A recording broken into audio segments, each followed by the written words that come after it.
So last week, as part of the meditation challenge, last Wednesday, Maitreyabandhu was, like I said, talking about interest, and a couple of things, like I said, piqued my own interest. So this idea of the breath not being abstract and tuning into a felt sense of the breath.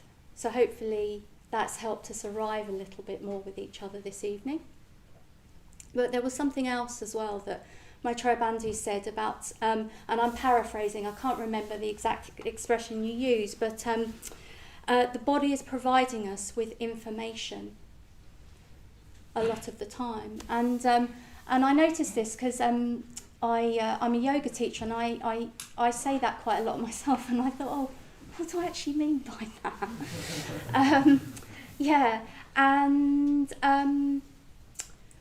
I was thinking about interest and how we can, really what we're trying to do in meditation, paying interest, is paying attention and noticing what's happening. And a lot of our experience is rooted in the body. And there's an expression, there's a poet called David Whyte, some of you might know. And there's a fantastic poem called Everything is Waiting for You. And one of the lines is, put down the weight of your aloneness and ease into the conversation. And I thought, oh yeah, I think that's what we're trying to do, is to ease into a conversation with ourselves by paying attention and by listening to ourselves.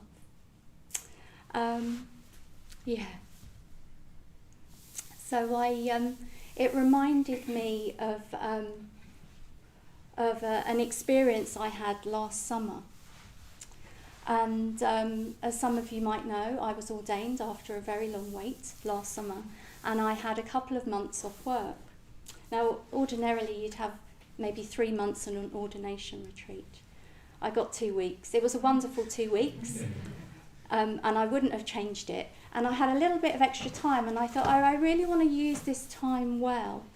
And so some of you might have been on solitary retreat, which is a really good way of sort of going off and having some quiet time by yourself to really deepen your practice, spend time meditating and reflecting. And I thought to myself, well, it's summer, so I'm going to go camping. I'm going to go on a camping solitary retreat.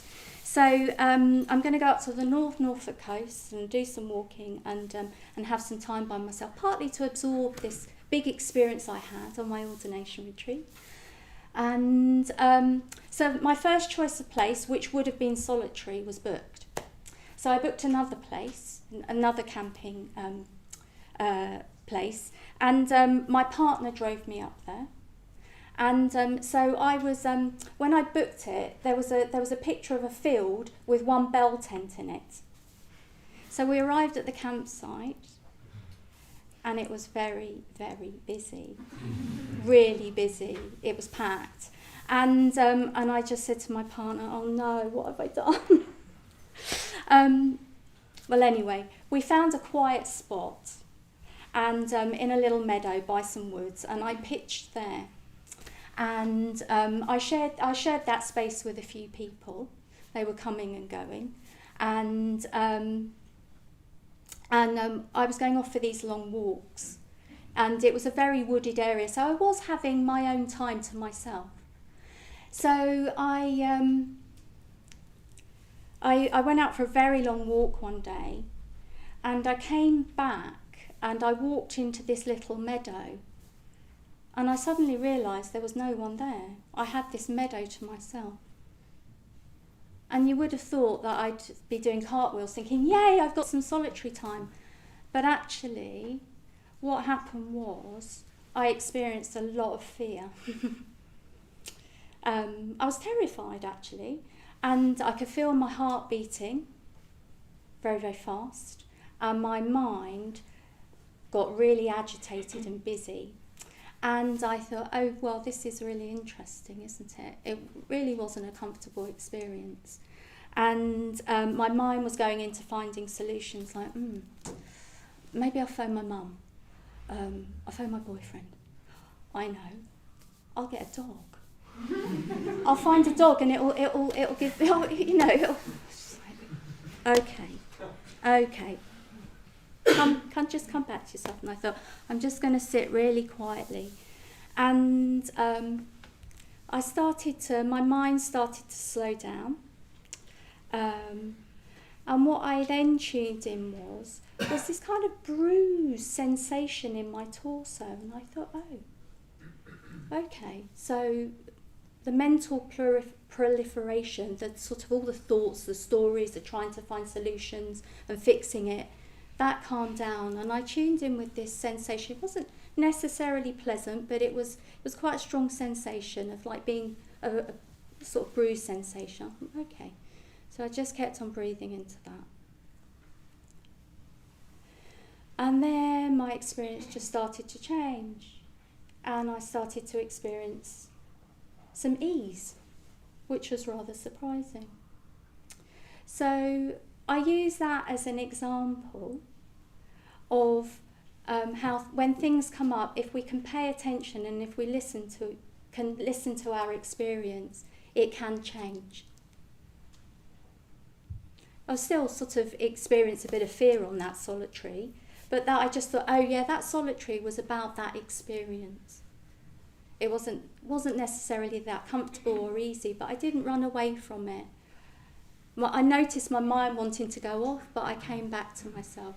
And I think we can do that if we are interested and if we sort of ease into a conversation with ourselves. Yeah.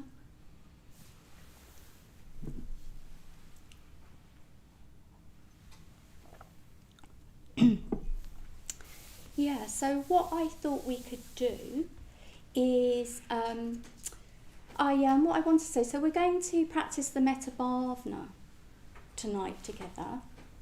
And I thought, well, how interest and the Maitreyabandhu connects for me is that the more we can be interested in our own experience, the more we can do that for others and be interested in others. If you've ever met a really great communicator, it's that they listen and you feel like they've taken an interest in you. I don't know whether you've ever had that experience. Yeah, and you come away feeling like, oh, I feel really taken in. So if we can do that for ourselves more and more, really listen and pay attention, then we can do that more and more fully for others, which I think is at the heart of the Maitreyabandhu practice. Yeah. So I thought we could practice that this evening.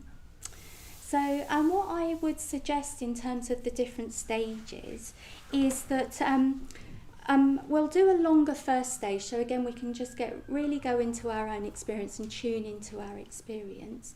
And just really pay attention as we move between each stage of the Maitreyabandhu. Just sort of don't go barreling into the next stage. Just take your time. Just notice what's happening with your posture, with your breath. And just take your time as you transition between stages to just really notice what's happening. Yeah. I can find, for example, with the third stage, it's where things can go a bit loose for me, because with the good friends I can get very emotionally engaged. With a difficult person I can get really emotionally engaged. But with the neutral person, that's an interesting area, isn't it? It's like, well, yeah, can we really be interested in someone where we don't really know them? Just being with another human being, they breathe like we do. So I just encourage you to sort of pay attention to what happens between each stage, and particularly that third stage. Yeah? So welcome to everyone online, those of you online. It's really good to have you here as well. I forgot to mention in my announcement just now that the Life with Full Attention course, it starts on the 23rd of February, so that's a Wednesday. So it's 8 Wednesdays from then. So it's really simple. You can just keep coming along on Wednesday, book on that course, off you go. You're there for the next 8 weeks. Yeah, it's an 8-week course. So really simple. And For those online, it's a hybrid course, so we'll have an in-person part of the course and we'll have a online part of the course. So I'd really recommend joining that course. It just means we carry on all together. Yeah, as I say, Garavati and I will be leading the course with Surinaga. Okay, so I want to continue from last week's. Those of you who were here last week, I hope many of you. Who was here last week? Hands. Yeah. Okay. Quite a lot of you weren't. So you might want to. You might not, but you might want to catch up. You can still watch the presentations from last week on YouTube. Yeah. So what I was emphasising last week was that Buddhist meditation is always about moving towards the Buddha. Yeah. It's always concerned with, Buddhist meditation is always concerned with a new kind of mind, that's imaginatively portrayed in front of us here as an enlightened mind. That enlightened mind is experienced as more than us. It is the more that we've been looking for in life, but it's not separate from us. So that enlightened mind isn't a deity, it's not a god, it's not separate from us, like there's another consciousness out there that we can tune in from. But nor is it ourselves, our ordinary mind. It's not even our mind at our best. It's something beyond that, but not separate. It's very difficult to talk about it and very difficult to imagine it. It's a kind of mind, or consciousness, but as I said last week, the problem with the word consciousness, it sounds very conscious. And most of mind, as we all know, isn't conscious. Like, even how you make breakfast, you hardly use any consciousness to make breakfast. You don't need to think, now where do we put the spoons? Where?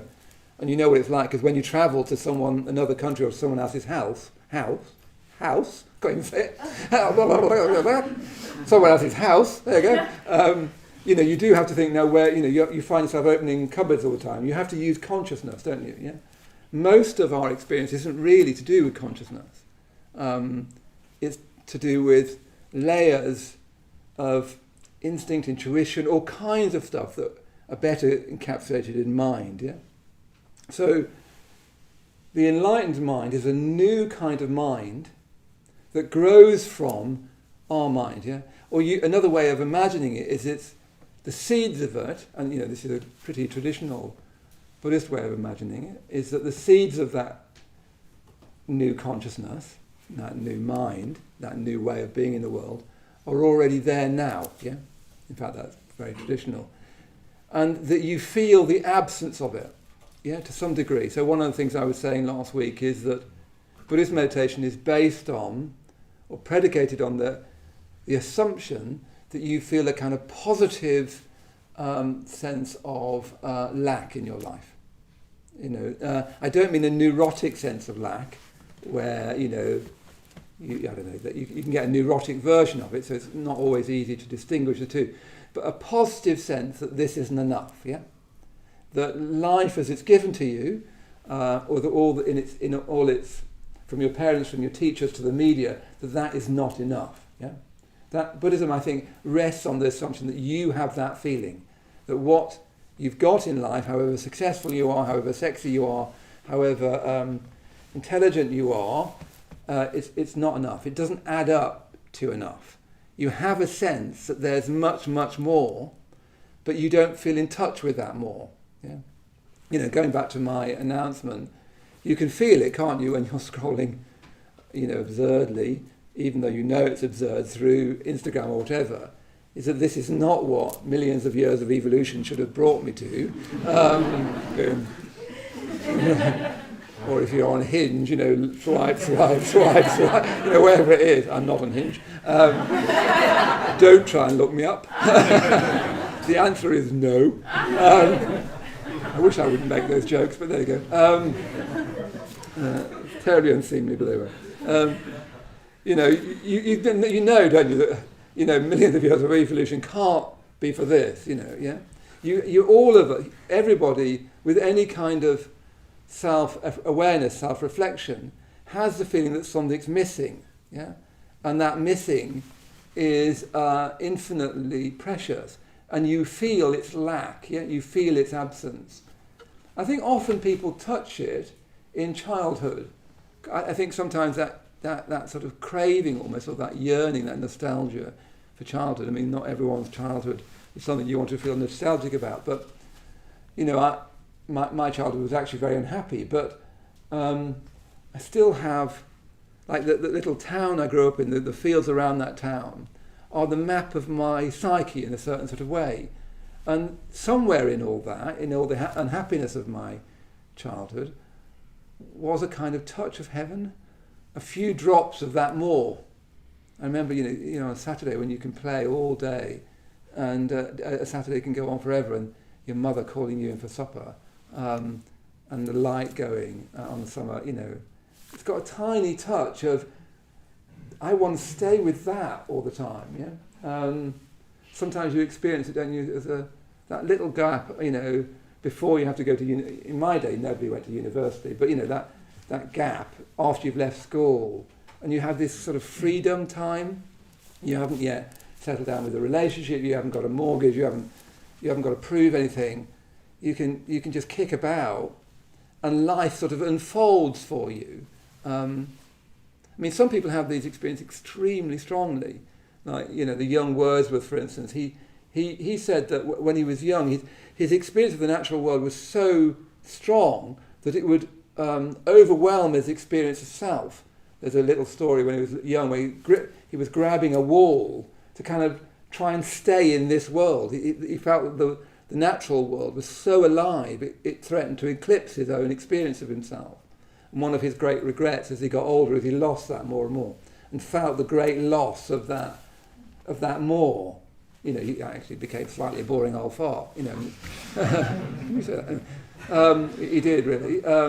And that's easily happened if you're not careful. You know, you can just lose touch with that more and just become a boring person, you know, drinking red wine, giving your opinions, yeah? As I am doing now with the peppermint tea. So, yeah, Buddhist meditation is based on this sense that you've got some sense of something missing in life, and that something missing is a vital matter, and you want to follow that up, yeah? You want to get away from the chaotic behaviour that was a reaction to that missing. I've met, you know, many of my friends have been, you know, in drugs, in alcohol and so on. So often it's a kind of incoherent and yet strangely intelligent sort of response to the absence of more. So you just want to smash things, yeah? So Buddhist meditation is based on this assumption, okay, I want to get away from that chaotic, reactive response to the lack, and I want to follow up that lack, so I find a more, yeah? So you could say that Buddhism is a movement from less to more, and from more to most, yeah? Really simple way. If anyone asks you what Buddhism is, it's a movement from less to more, and from more to most. And this figure on the shrine represents most, yeah? And that most is beyond the distinctions that we make between secular and divine. It's beyond the distinctions we make between male and female. It's beyond the distinction we make between myself and the world. It's an experience that goes beyond, as I said last week, the rational mind and the physical senses. It's a whole new way of perceiving the world, and when you are in touch with that to any degree, and some of us, a lot of us are in a tiny way without noticing it, the result of that is a sense of love for others, an unforced, unmade up love for others, and a sense of life being beautiful and like a sort of play that is beautiful and not fundamentally real. Yeah? I'm just starting this project with friends at Adhisthana called the Nature of Mind Project. Look it up. And next weekend, I'm very excited about it. Next weekend I'm going to be going off to Swansea to interview Penny Satori, who was one of the first people in the UK to study people with near-death experiences. She's been a nurse for 21 years. She was in ITU for 17 years. And her experience of people dying up to death and dying, led her very, very strongly to want to explore what that experience was. So she was one of the first people to study near-death experiences. And some of the experiences you read about in near-death experiences is really quite remarkable. We're also going to be interviewing Eben Alexander, a Canadian neuroscientist. He was very staunch. He was a very staunch materialist, and he had this terrible coma. I mean, he should really be dead. Nobody can quite understand why he's not dead. He went from a 10% chance of surviving it to a 2% chance, and even with that 2% chance, it was the assumption that he'd never be able to speak again or walk again. And he goes around giving talks, and he's had this incredible experience of a near-death experience. And one of the things I don't know what it means, but one of the things it shows us is that we don't know what death is. But what people experience from near-death experiences is that there's so much more to life. That there's a consciousness in which death isn't a problem. These people are having experiences when they shouldn't be having any kind of experience at all. Western science has no way of understanding it, and they even seem to create. People seem to be able to even heal from things. Penny was telling me about telling someone online about a patient of hers who had Bell's palsy, and his hand was, always clenched. He couldn't unclench his hand, and you can't unclench it unless you do surgery on the tendons. And then after he had this huge near-death experience, he could open his hand. And she found out by mistake. She just said, has anything happened since this experience that is new to you? And he said, yes, I can do this. And now that doesn't look like a miracle until you know why it is. I mean, no, it shouldn't be able to happen. That can't really happen. But there you go, he did it. Yeah. I don't know what it means. I want to remain sort of open and agnostic. But for me, it certainly means that we don't know stuff. Yeah? And Buddhism would say, yeah, well, of course, there's a consciousness way, way beyond the physical senses and the rational mind. Didn't mean to say that much about that, but there we go. That's always what I say. So what happens to us, what happens to me, and I bet you what happens to you, is instead of chasing through or exploring through that sense of lack to a more, and to following up that more, we get addicted to the surface of life, don't we? We get addicted to the surface of our mind, and we get addicted, and that addiction to the surface of our mind, is being incredibly amplified in social media and so on. So, the stuff and nonsense that goes through your mind, the pop songs, the bad opinions, the indignation, the self-pity, the sob story, the sexy story, all of that has just been played out now in front of us. So you can just scroll your way through them. It's like what we've done is make the surface of our mind an international, thing that we can all get involved in. And so we're getting addicted to the surface of our mind and the surface of other people's minds. And it's weirdly addictive, isn't it? Like, when you go through that argument in your mind, and you've gone through it like 20 times before, you say, well, they're going to say this. I have and they'll just say, oh my God, you're so right, I'll never, which never, of course, what they do is they argue back to you in your mind, don't you? You know how you've done that. It's weirdly compelling.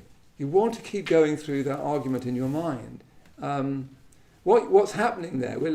We're stuck to the surface of our mind. Yeah? I mean, what Buddhism talks about and what the Buddha talked about is the nivaranas, which is usually translated as hindrances, which you'll hear more about as we teach more and more meditation.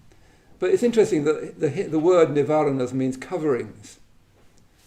So the metaphor is that your mind is infinitely deep, and it's covered over with these 5 nivaranas, anxiety and restlessness, sloth and torpor, ill will, craving and doubt. Yeah. And the Buddha said, what happens is you just get stuck on that level. And he was just saying, look, what a shame. What a shame that we get stuck at the surface of our mind. Yeah. And we're propagating that. Yeah. So the Buddha would say, okay, the first thing you need to do somehow is get interested in something a bit deeper. Yeah. So that's where we started last week. We started about interest. The interest leads your life. Yeah.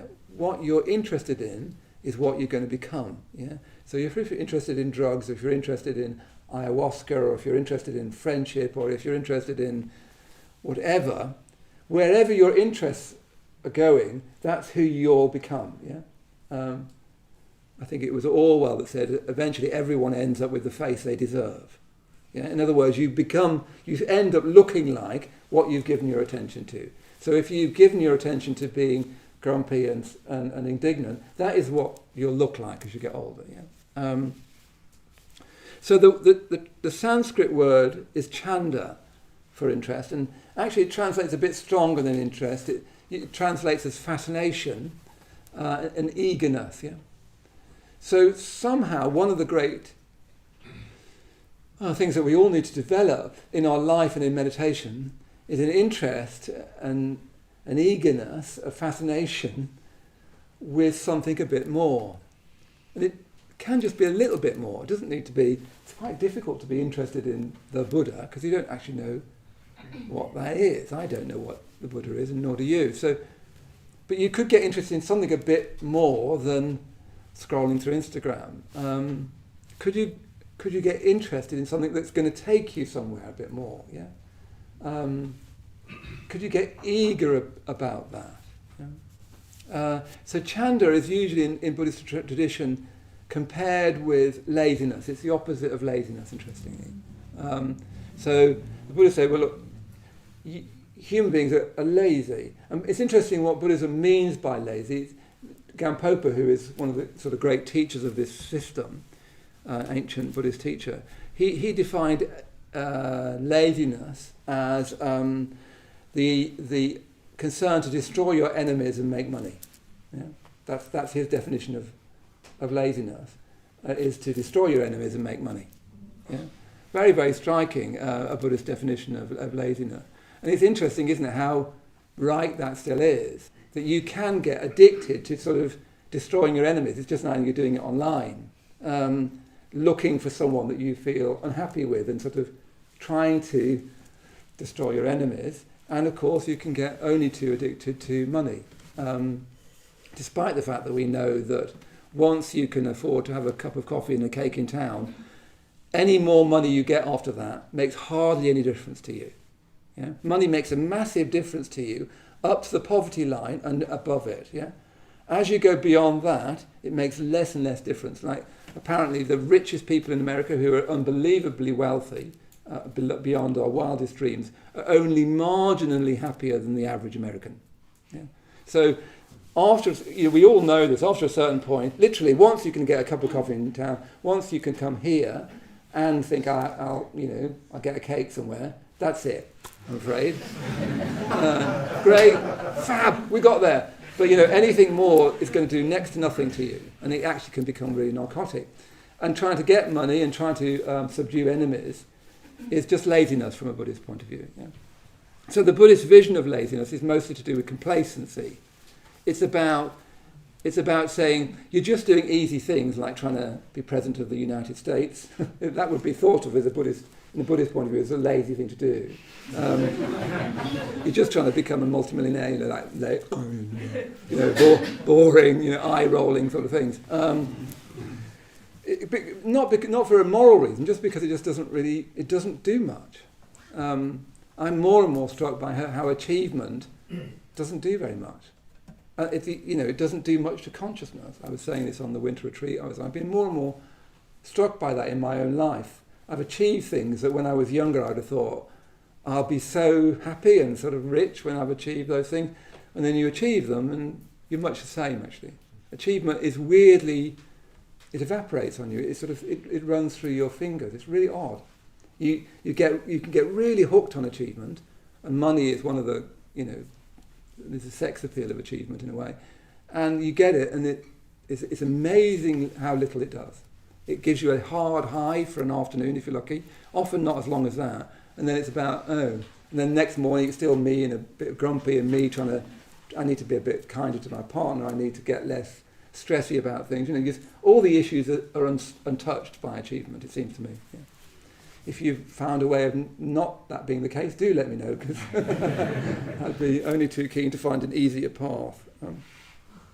So yes, the first thing Buddhism would say is, okay, you need to find ways of getting interested in something that's valuable, that's a bit deeper, that's more.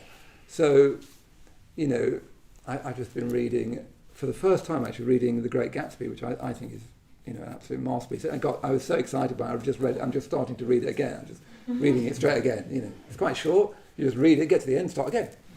It's even better. It's fantastic. It's even better. And when you read it, it's a parable about the emptiness of vanities, really. It's another, so many novels really are effectively parables. And when you read it deeply, and if you're in an open state, you go a little tiny bit deeper. You go deeper than if you read Agatha Christie, which is what I used to read,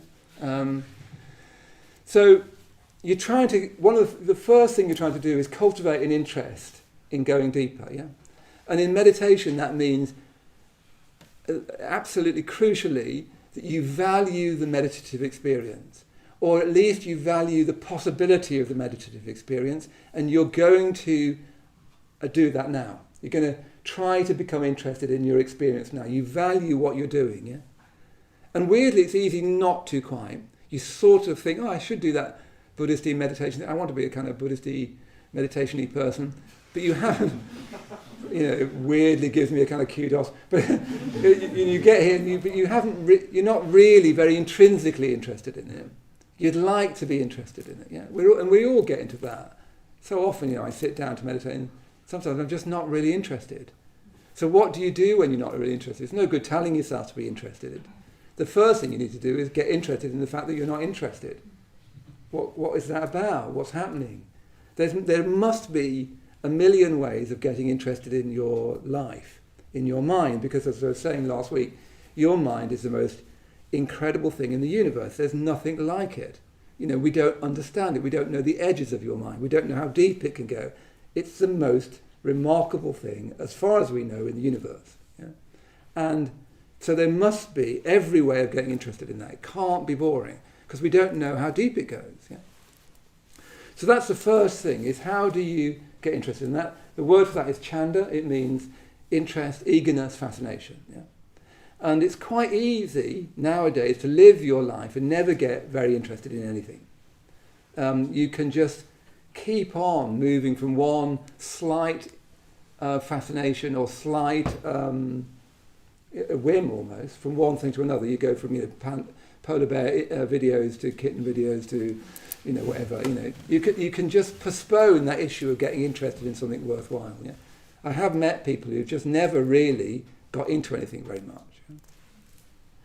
And then the second point, which was supposed to be the subject of this whole evening, is, I don't know if I'm going to get there eventually, is commitment. It's usually translated as commitment. The Sanskrit word is adhimoksha, which literally means purified interest that stays with its object, or intensified interest that stays with its object.